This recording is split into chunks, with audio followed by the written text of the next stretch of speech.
అన్నమయ్య జిల్లా బి కొత్తకోట తహసీల్దార్ కార్యాలయం వద్ద బయ్యప్పగారిపల్లి, శీలంవారిపల్లి గ్రామస్తులు ఆందోళన చేపట్టారు. తప్పుడు రీతిలో రీసర్వే నిర్వహించి రైతుల మధ్య వివాదాలు సృష్టిస్తున్నారని రెవెన్యూ అధికారులపై ఆగ్రహం వ్యక్తం చేశారు. జాయింట్ ఎల్పీఎంల కారణంగా ప్రభుత్వం నుంచి అందాల్సిన పథకాలు అందకపోవడంతో పాటు పెన్షన్లు కూడా కోల్పోవాల్సి వస్తుందని రైతులు ఆవేదన వ్యక్తం చేశారు.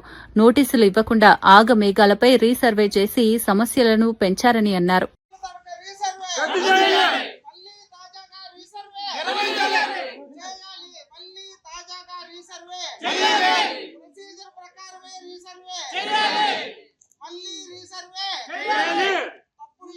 విధి విధానాలు పాటించాలి.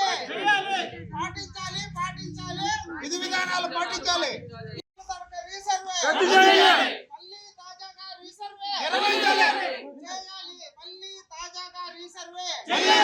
ప్రొసీజర్ ప్రకారమే రీసర్వే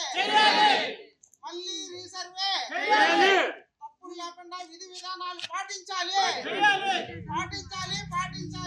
విధి విధానాలు పాటించాలి.